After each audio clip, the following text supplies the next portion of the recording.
Good morning. It's supposed to be sunny right now. Jeff really wanted to have a cup of coffee. We don't have any coffee grinds, and we only had this stuff we thought was instant coffee, but it wasn't. Same brand name, but different type. Yeah, so we don't have coffee maker, so Jeff had to improvise, do a filter with elastic band on the top. We'll see how it goes. Not sure if it'll be too strong or what. But we'll let Jeff give you his final verdict. We're definitely a fancy coffee shop here on Joco. We have the dry coffee mate creamer. Normal sugar though, that's good.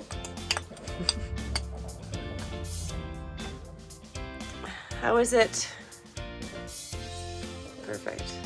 A good way to start the day. Day 2 of trying to get this plug out of the deck so we can position the new windlass and make sure it fits.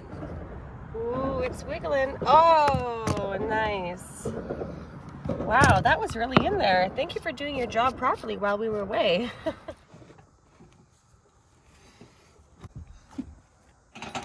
Ooh, I think it works. Tricky, you can't get it. I'd like to get it a little bit back, but can't. So this is the really tricky and time-consuming part where we have to figure out how to mount this, where the holes are underneath here, and where to mark it on the deck in order to drill more holes into our boat. Nerve-wracking. 8 millimeters over.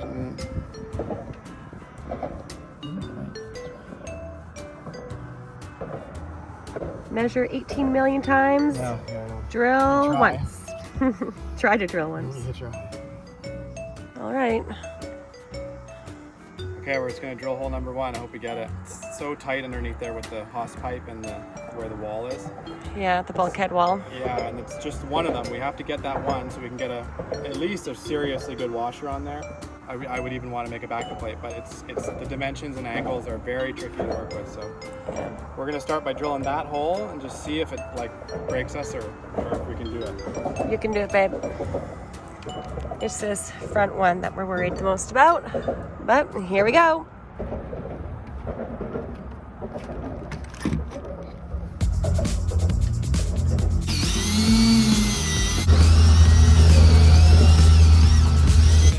So the hole has gone through. And bad news, just to say. It should be okay. It's actually okay. To toot my own horn, it's basically exactly where I thought it would go through. Excellent. I'm surprised that I got it that close. Yep. The bad news is that that's not what I wanted to see. I want to see a little bit more roofing. You ready? Yep, moment of truth. The only thing is I can't go all the way down. Well, it's just going to hit a wire in there. Yeah. Well, it's the bolt. Yeah, That's step number 1. Yeah, we're already hitting our wire here.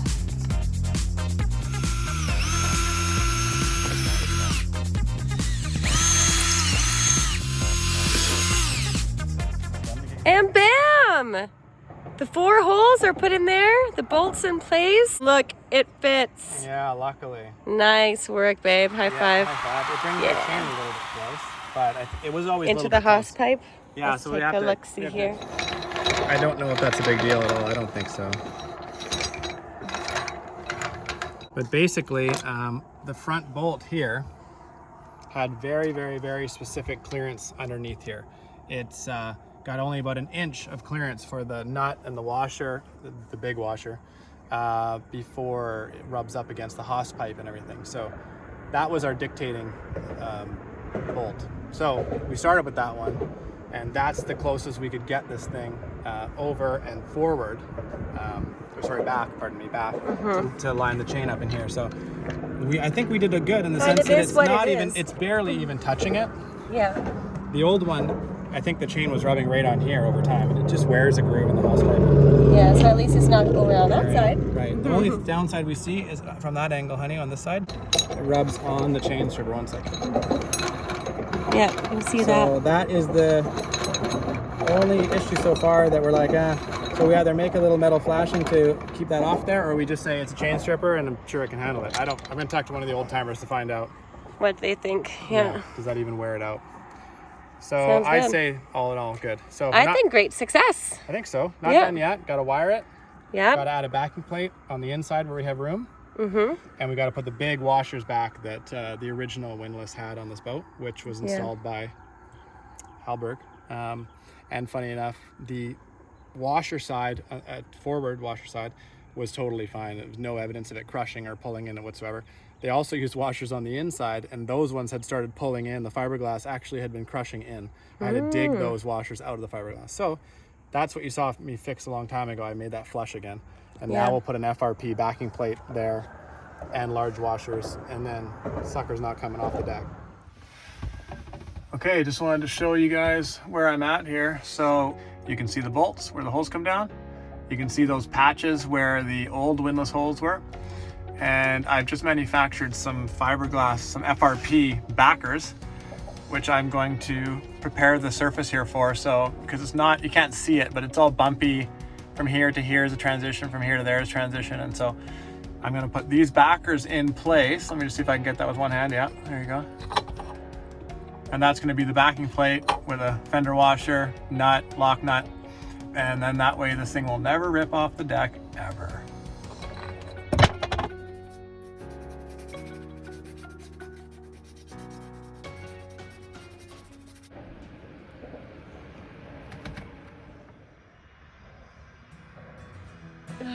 Good morning.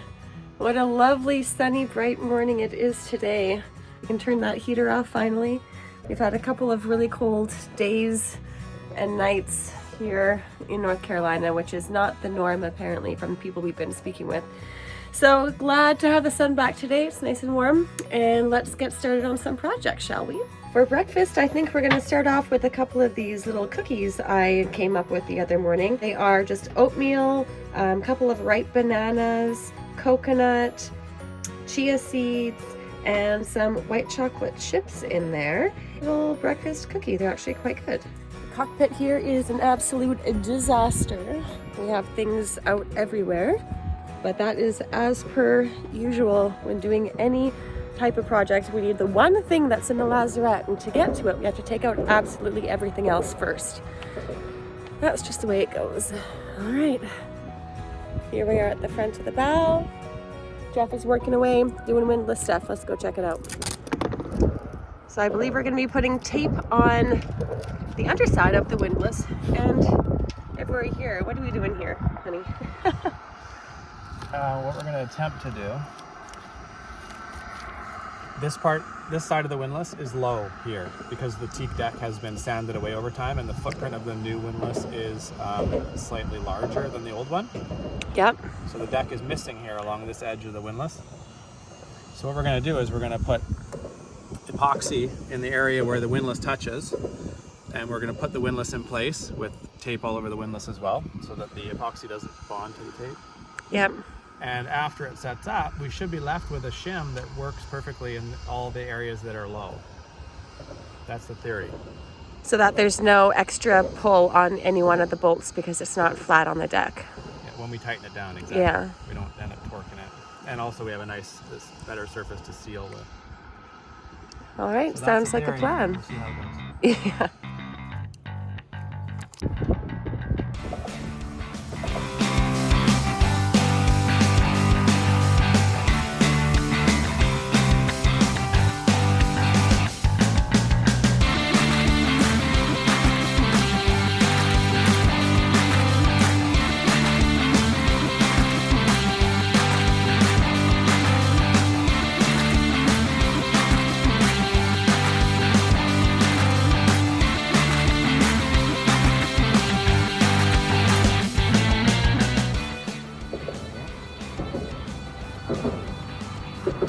If you're enjoying our content, please consider becoming a patron. We'll leave the link in the description box below. If you're already supporting us, thank you so much. We really appreciate it. I'd say for the amount of splooge that we tape the right amount in the inside. Yes, very technical for the amount of splooge. All right, well, it's down on the deck. Jeff is doing the final touches. Now we have our base plate in place, and we just have to let that set up, and then we should end up with a hard epoxy bolt? Kind of like a shim A shim. for this side, my side of the windlass. So are you happy with the execution that we yeah, we did got good teamwork. It's just I hope it works now. Yep, exactly. Okay. Stay tuned for the final reveal. The moment of truth that you've all been waiting for and that we are nervous for. We are going to be pulling up the windlass. Ready, Freddy. Okay. Ooh. So you can help me get these out of here. All right. Look, it didn't even splooge very far over. That's good. Splooge, whatever the word is. Taping job successful. Now we have to untape it and hope that this comes out in one piece. Ooh. Look at this mold. It looks like literally nothing. Now it needs to sit here and get even harder. It's hard to believe that that thing will help us make it level. It's like nothing there. Well, it just helps us have a flush surface, Yeah. and sealant can go on there and stuff. Yep. Holy cow. Yeah, we used just a little bit of tape.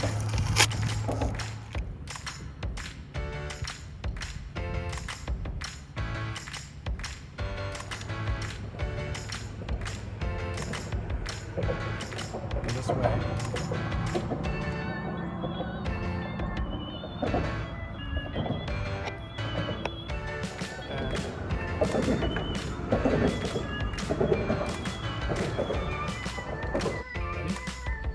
Our order just came in for the new Gypsy from Binnacle.com, who is an excellent company to deal with, by the way. Only purchased because we want to keep using the rest of our chain life. This order was $500 and chain was going to be $1,000 US. So $500 Canadian versus $1,000 US. We still had life in our chain. And in all honesty, when we do buy the 5/16 HT chain, we need to have more footage, like maybe 250. And we can't fit that in our anchor lock right now with a 20-pound propane tank in there. So a future project at the end of this chain's life will be to relocate the propane tank on the back rail, and then we'll get new chain. So until then, ready? Ready. 8mm BBB chain is what we have, and luckily this Gypsy works. So now we have to install it and hope that the alignment is the same for going down into the hose pipe. I think it's not going to line up, look. I don't know which way is which. I think it's this way. Oh. We'll only know when we actually take it off, I guess.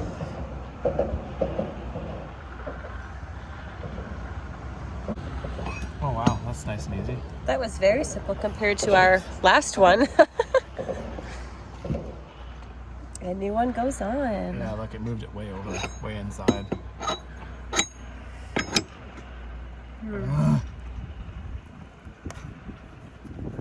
So it's not going to line up. Well, let's test it. All right, Jeff passed me this rope down, and then I hooked it up to the chain, and he pulled the chain up. Now we're going to test I think we're okay, but I got one more. the alignment. How is it?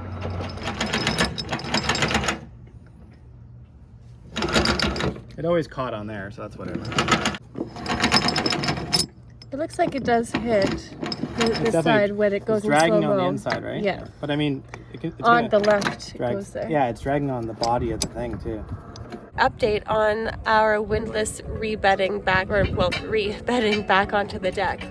So we had everything done, but it was sitting a little bit cockeyed on the deck, and it wasn't like the chain wasn't straight going to the bow roller. So Jeff really didn't like that. It'll put stress on the windlass, that kind of thing.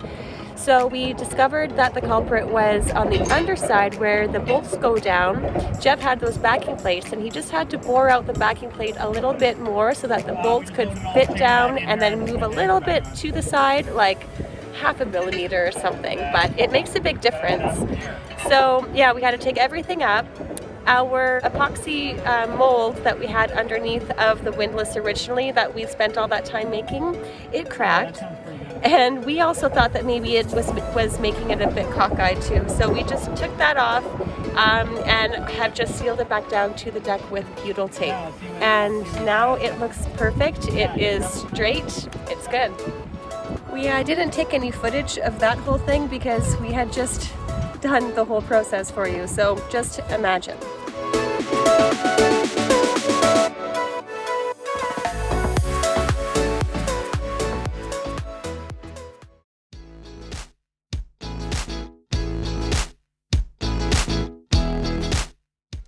Thanks so much for watching, everyone. Don't forget to hit that like button and subscribe if you aren't already, and we'll see you in the next one.